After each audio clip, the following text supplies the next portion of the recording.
Have you ever wondered if God has checked out, like Elvis has left the building? Have you ever wondered that? I have before. Matter of fact, I've kind of gone through that season recently. Like, once you have this experience and you're closer than you normally are with God, and then all of a sudden, it seems like um, there's a distance. It could be a little terrifying to me. Well, the first of the year started, so I started reading the Bible over again. So I'm back in Genesis, and I love Genesis. Genesis is like the best. So, and I'm reading about Joseph. The one with many colors, not the stepdad to Jesus. Um, but it's interesting that he has all these ups and downs and all these trials. And if we think about how Joseph came about, one, he was the first son to Rachel and Jacob, which was like he was the favorite. Um, I think if he would have stayed in where he was at that time, he would have been catered to, and he probably would have been uh, a bit spoiled, or definitely entitled, because he was already going down that route when it came to his brothers and stuff. I mean, and of course his brothers hated him because he was favored by his dad. And so I think, all these trials and tribulations, and then he was sold into Potiphar's house. And Potiphar allowed him to run the whole house because he saw the blessing that surrounded him from God. God created this being, in Joseph that, you know, I hate to say the Midas touched, but everything that he was around prospered. So Potiphar allowed him to just run the whole thing. Now, then there's a point where Potiphar's wife says, "Hey, you know what? He tried to rape me," and Potiphar puts him in prison, in the Pharaoh's prison. Now, I think that was probably another time when Joseph got knocked off of his little pedestal, because I don't know, maybe he started getting a little prideful, or you never know. Or maybe at that time he was doing the right thing because he was trying to deny this woman, and trying to stay in God's favor. So I don't think it was the ego at all. I don't think that was the point. I think it was that God had something greater for him.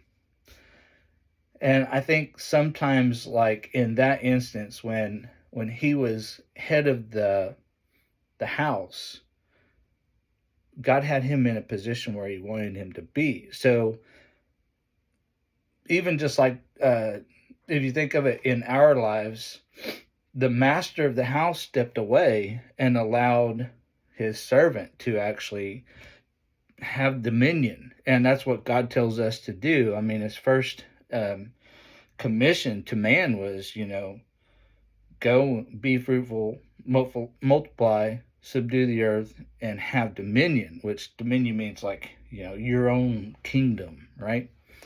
So I think that was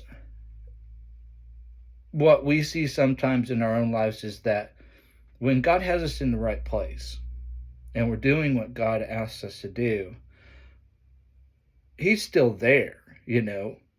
And for lack of a better term, I think he takes a step back to see if we are going to take care of that dominion. But then, of course, Joseph gets out of prison and winds up in the Pharaoh's house and gains favor with the Pharaoh, because Pharaoh also sees that he is blessed by God, right? And then he becomes basically the man of Egypt.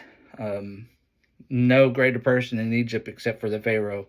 And so he was like running the show. And I think it goes back to that, God kind of took this step back and allowed him to have his dominion, you know. But I also think during that time of prison, when he was in prison for those years, that was almost like God saying, I've put you here maybe so I can find you, because let's go back a little further. When God created Adam, he put him to work. Now, Adam didn't work for food, he didn't work for money, he worked for God. And he worked diligently because God told him, you need to name everything on this planet. So I think that God puts us sometimes in a timeout situation where he can develop us. Like, for example, Adam, God said, well, man should never be alone. I need to make him a companion. So what's he do? He puts him to sleep. Now, in my mind, what I'm thinking is, hey, Adam's running around naming things and tending the garden and taking care of, all of these things that God has commanded him to do. And maybe Adam was almost like trying to catch a chicken in the yard. Maybe there was something there where, God's like, I'm going to put you to sleep, because obviously Adam didn't feel any pain. This was before the original sin. So it wasn't like God had to put him to sleep. And I think that's what we think sometimes is like, well, just had to anesthetize him to put him to sleep and, take the rib out. No, I think it's just because he couldn't get the guy to sit still. And that's part of our commission was, hey, we need to do our work for God and increase and multiply, etc. And I think that's what happened with Joseph is he was put in this place to maybe reflect and maybe have that time where, God's like, hey, I've got greater things for you, but for right now, this is where I want you to be. It may not be the best, but I know where to find you, because if he were to get out of prison under any other circumstance, what would he do? He'd probably try to go back home. And then he wouldn't have saved Egypt. He wouldn't have saved his family. The famine would have killed everybody, right?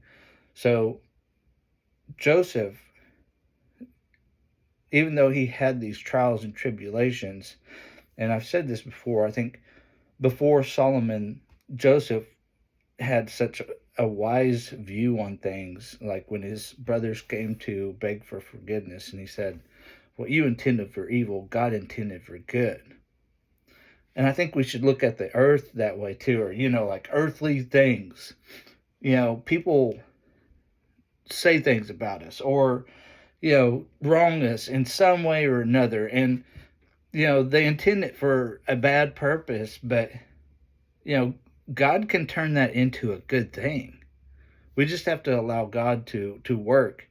And that's where I get worked up sometimes, because I'm worried that God is like not really left me, but I don't get that connection. But then I realized that some of that's on my end, just like going back and restarting reading, because I read the Bible, but now that I'm reading Genesis again, now it's clicking like, hey, you weren't reading the right part, or, maybe you forgot, It's always awesome when God comes at you with that one, like, well, maybe you forgot whose you are, or, like, maybe you forgot that I'm always going to be there, but I'm going to put you through trials because I've got greater things for you,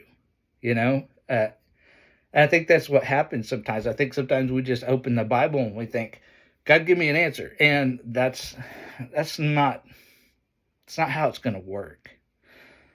I think God always has a plan for you. He's always with you. Yes, sometimes he might put you in a prison, or he might put you in a place like a holding pattern. But I think you stay loyal and you keep yourself in the Word like he asked you to. Keep reading the Word and absorb it and meditate on it. and I believe, I know that God will always make things happen for you.